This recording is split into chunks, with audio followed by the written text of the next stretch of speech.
Bonjour à tous. Alors aujourd'hui, je vais vous apprendre comment on peut calculer un angle dans l'espace. On va se placer dans un repère orthonormé, OIJK, donc 3 axes évidemment, 3 coordonnées, et on va considérer 3 points, A, B, C, dont on connaît, vous voyez, les coordonnées. Voilà.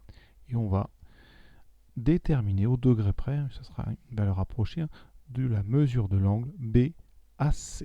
Donc ici, j'ai représenté avec GeoGebra 3D, ici les points A, B et C. Et j'ai, mon ami, comme ça, on a illustré l'angle qu'il y a en A. Ici, quand on regarde comme ceci, vous voyez, on peut imaginer que l'angle en A est assez faible, mais c'est une illusion parce que, vous allez voir, on va faire tourner tout ça et on va regarder, parce que la vision dans l'espace, c'est quelque chose d'assez compliqué. Et pour illustrer ça, on va bien faire apparaître les axes, la grille et aussi le plan z d'équation z égale 0. Et on va regarder un petit peu, voilà, quand on fait tourner ça, oui, là on a une vision de l'angle qui est un peu différente. L'angle a l'air plus grand, vous voyez, que ce qu'il en avait l'air avec la vision qu'on avait du départ. Donc, l'idée, on va se placer dans le plan ABC, donc je le trace ici. Je vais enlever le plan du départ, et vous voyez que dans ce plan, ici, en fait, l'angle a l'air d'être pas loin, on va dire, de pas loin de 90 degrés. Donc on va essayer de démontrer ça. Et ça va nécessiter l'utilisation du produit scalaire. Et comme GeoGebra est très pratique, vous voyez, il nous annonce un angle d'à peu près 80,46. On va vérifier tout ça par le calcul.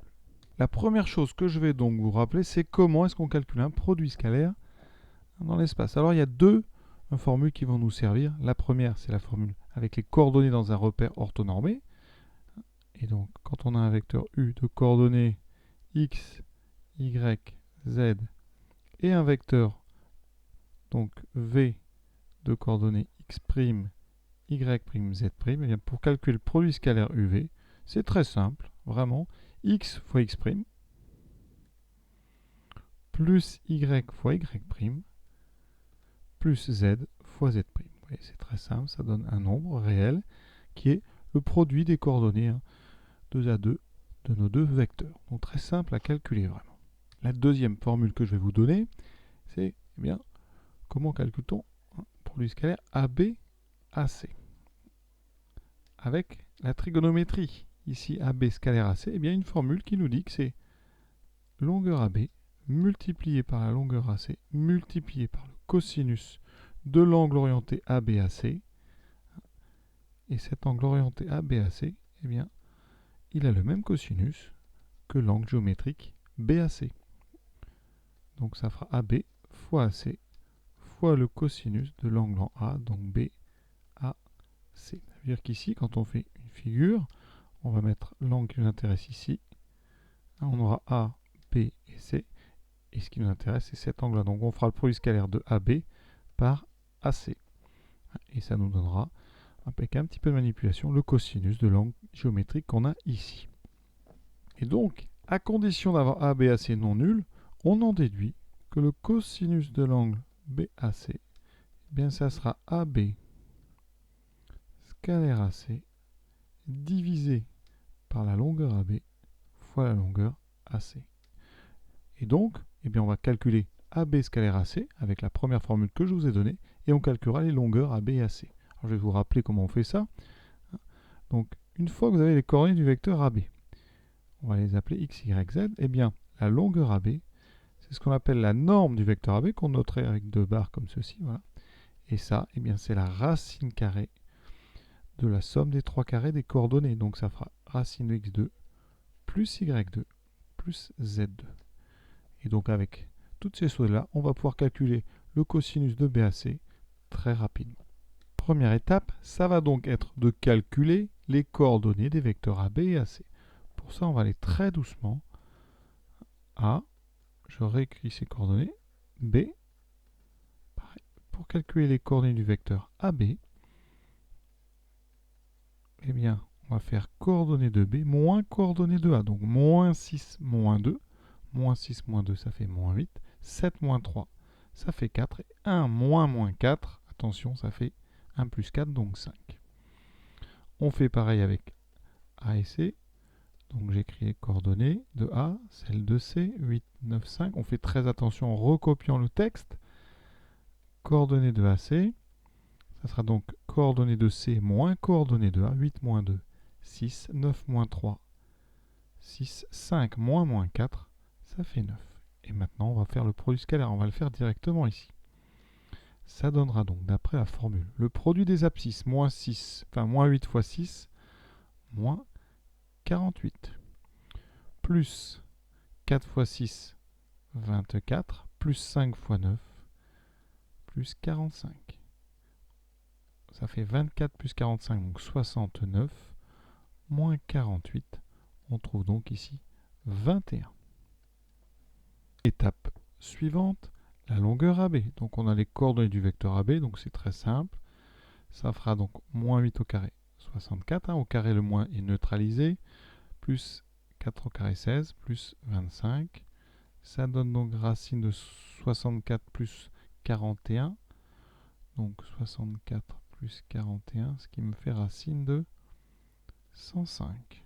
Ensuite, on fait longueur AC. Donc racine de, même formule, 6 au carré, 36, plus 36, plus 9 fois 9, 80.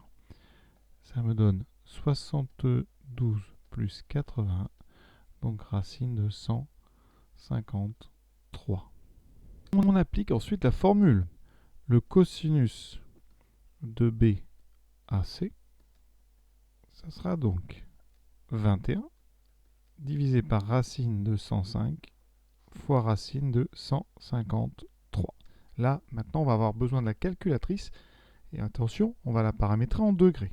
Pour ça, il faut aller vérifier dans votre setup, donc Shift menu pour les Casio, si vous êtes en degrés. Ici, vous voyez, je suis en degrés. Sinon, vous descendez sur la ligne angle et vous indiquez degrés.